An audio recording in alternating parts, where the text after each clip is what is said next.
Good morning, ladies and gentlemen, and welcome to United States History Through Film. As today, we look at one of Washington's greatest victories through the television movie, The Crossing. Now, while the Continental Congress was debating independence, the British, under General Sir William Howe, planned to invade New York and New Jersey, with the help of General Howe's brother, Admiral Lord Richard Howe. Together, they had gathered about 25,000 regulars, about 10,000 sailors, the largest expeditionary force Britain would mount prior to the First World War. Washington, in contrast, had about 19,000 soldiers, most of them inexperienced or lightly experienced militia. Now, among Howe's soldiers were about 9,000 German mercenaries, referred to as Hessians by the Americans.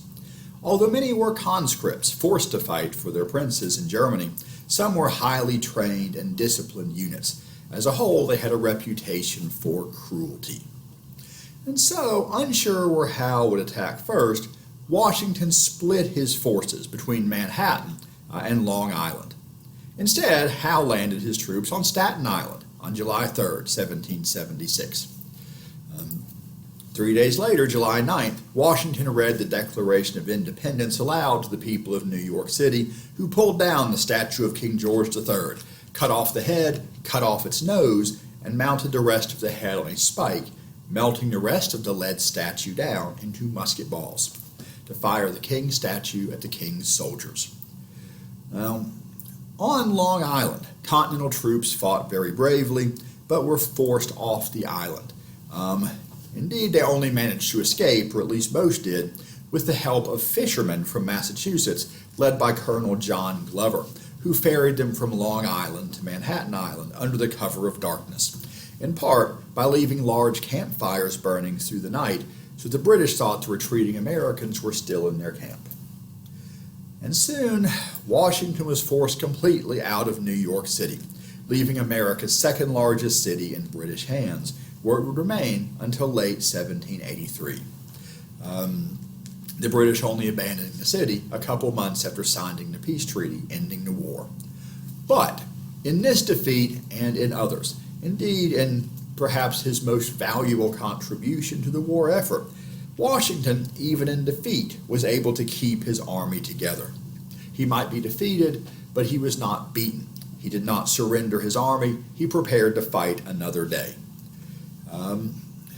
But not in New York, as he pulled back into Pennsylvania to defend Philadelphia, our largest city and the seat of Congress, except it wasn't, because Congress abandoned Philadelphia, fearing it would fall next. Indeed, Washington's army was down to about 5,000 men, a quarter the size it had been in the summer, and most of those men were about done. Soldiers often signed up for the army for just a few months or a year. And as 1776 was coming to a close, most of those soldiers' enlistment terms were about to expire. Washington feared he would have 1,400 men at most when 1777 began. But this time, Thomas Paine, the author of Common Sense, began writing a new series of pamphlets he entitled The Crisis, beginning the first volume with the famous words, "These are the times that try men's souls. The summer soldier, the sunshine patriot, will in this crisis shrink from the service of their country. But he that stands it now deserves the love and thanks of man and woman." Now, besides invading New York, the British had also moved into New Jersey along with their Hessian Mercenaries. Although, as the year got older and colder, General Howe moved back to New York City, leaving New Jersey under the command of his subordinates, including a number of Hessian mercenaries. And as stories of rape and pillage by the Hessians spread, the New Jersey militia did all they could to keep them contained and to harass the British troops left behind in New Jersey too, so that British and Hessian forces in New Jersey weren't able to send out as many scouts and patrols as they would have liked, limiting their intelligence. Although, at least the commander of the Hessians occupying the town of Trenton was not too concerned. He said American forces were so so incompetent that he had not even need to build earthworks or other defenses. The bayonet would be enough to hold off such undisciplined forces. But with a few small raids against the British and Hessians having been successful in New Jersey, and knowing that his men outnumbered the Hessians in Trenton for now, Washington planned a daring night attack across the Delaware River while he still had his men whose enlistments had not expired. He would cross on Christmas night, hoping the Hessians would be tired out from their Christmas celebrations and he could catch them off guard on December 26th. The weather was bad. It was cold. There was a blizzard. There were icebergs floating down the river.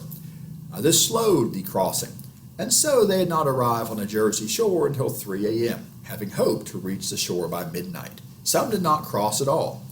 But the blizzard, terrible as it was, also hid the approach of Washington's soldiers from the Hessians, while some local patriots were able to guide Washington's men to Trenton.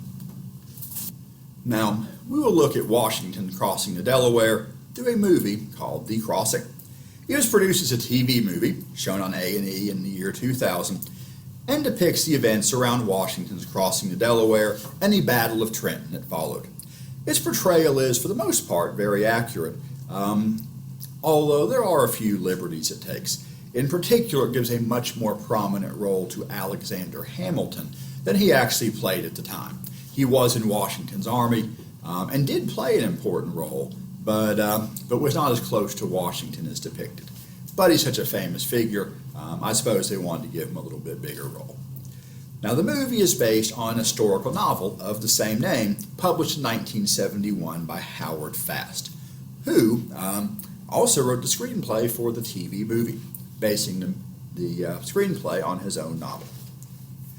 Now, while the movie is set in Pennsylvania and New Jersey, it was actually filmed in Canada. And this is actually pretty common for American TV shows, or it was at one point. For one thing, it tends to be a bit cheaper because, it's Canada. And Canada had, and I believe still has, laws requiring a certain percentage of TV shows aired in Canada to be produced in Canada. And so filming shows in Canada allows them to be sold there as Canadian-made films. Overall, the setting and the sets are good. All of the actual conditions of the winter in December of 1776 were much worse than shown in the movie. Although I suppose having a blizzard so thick you can't see through it wouldn't make for good television if you can't see what's going on. Likewise, the costumes are pretty good. There are a few minor inaccuracies here and there. There are some scenes showing British soldiers wearing uniforms in the style of the French and Indian War. But that's a pretty minor point from the point of view of most viewers. And one thing about wearing uniforms is almost all the main characters are dressed the same. They're going to introduce quite a few of them because it can be a little hard to tell them apart. And of course, several of them would continue to be famous for a long time afterwards. Some who are significant then are not particularly remembered today. And there's a lot of guys all dressed the same to keep straight. Of course, General George Washington is commander of the Continental Army. He had driven the British out of Boston, but has since lost New York City. He had kept his army to fight again another day, but their enlistments are about to run out. Furthermore, some other officers in the United States Army are jealous of his position as commander-in-chief of the army. A few are even plotting against him. Colonel John Glover is a fisherman from Marblehead, Massachusetts, commanding a regiment of other fishermen. They had saved Washington's army on Long Island by carrying them across the East River to Manhattan under cover of darkness to escape the British and Hessian forces there. And all the way colonel in the army, he does not wear a uniform, preferring to wear his civilian clothes. So he at least stands out. General Henry Knox was a former bookseller from Boston who studied military history and strategy, and when the war broke out, he volunteered to fight. He had led the men who brought back the cannons captured at Ticonderoga to Boston, helping Washington to defeat the British and drive them out of Boston. He's now in command of all the artillery in Washington's army. and also notable for being outstandingly fat. General Hugh Mercer had been born in Scotland, where he took part in a failed uprising, the Jacobite uprising of 1745 to 46, which had tried to win independence for Scotland. After the failure of that uprising, he fled to America. He fought in the Pennsylvania militia during the French and Indian War, later joined the Virginia militia, and joined the Continental Army in 1776. General Nathanael Greene was a Quaker from Rhode Island, who had been opposed to British policy since the early 1770s. Indeed, the Quaker meeting expelled him in 1773. Quakers being a pacifist group, they felt he was being too provocative. And so, while Quakers were officially opposed to all war, he joined the Continental Army in 1775, served with Washington in a number of important battles, became one of his most trusted generals, and would eventually be appointed overall commander of the Continental Army in the South. General William Alexander was born in New York, but claimed to be descended from the Scottish nobility through a distant relative. Indeed, he claimed to be the Earl of Stirling, a claim upheld in a Scottish court, but overturned by the British House of Lords. And so, although an American fighting against the British upper class, he was often referred to as Lord Stirling. He joined the Continental Army in 1776, fought very bravely on Long Island, where he was captured, but released as part of a prisoner exchange, and later helped to expose one of the plots against George Washington. John Sullivan, from New Hampshire, had taken part in an early raid on a British fort in December of 1774, capturing some British gunpowder, becoming a very early hero in New England. He was captured on Long Island, but exchanged in time to fight at Trenton. He would later serve as governor of New Hampshire. And like Greene, Knox, and Washington, and Alexander Hamilton, too, have a county named after him in Tennessee. Another American general was not exactly an American general. Horatio Gates had been born in England, was an officer in the British Army in Europe during the War of Austrian Succession, or Queen Anne's War. During the French and Indian War, he fought in North America and the Caribbean. And he rose in the ranks a bit based on his own ability, which was unusual. Officers in the British Army normally got promotions by paying an official price for the rank that they wanted. You could be promoted based on ability, but that was pretty rare, and he did not have the money to buy a higher rank. So, unable to get further promotion, he resigned from the British Army, bought a small plantation in Virginia, and when the Revolutionary War began, he joined the Continental Army and was made a general based on his military experience with the British. And because of that experience in the British Army, he considered himself superior to American officers without that professional background, including George Washington, who might have been a militia commander, but yet had not been part of the British Army. Indeed, some members of Congress agreed with Gates.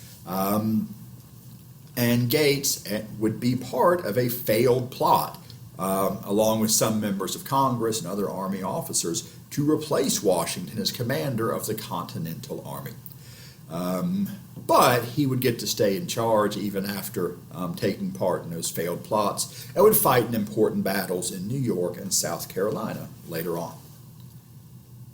Alexander Hamilton was born in the Caribbean on the British island of Nevis, but as an adult moved to New York. He joined the militia in 1775, and he'd raised his own company of artillery and was named its captain in 1776, joining the Continental Army in that role. In the movie, he is depicted as a member of Washington's staff, which is not quite correct. He did have that role for many years, but not until March of 1777. So in many ways, it depicts the relationship between him and Washington pretty well if we imagine it's 4 or 5 months down the road. For December of 1776, it's not really accurate. Although he was involved in the Battle of Trenton, and as an artillery officer played a very important role, but he did not have a role on Washington's staff. And the commander of the Hessians is Colonel Johann Rall, He has 35 years of military experience in many parts of Europe, and now, December 1776, is commander of the Hessian Mercenaries in Trenton, although his own men didn't especially like him or respect him, and looking back, we can possibly see why.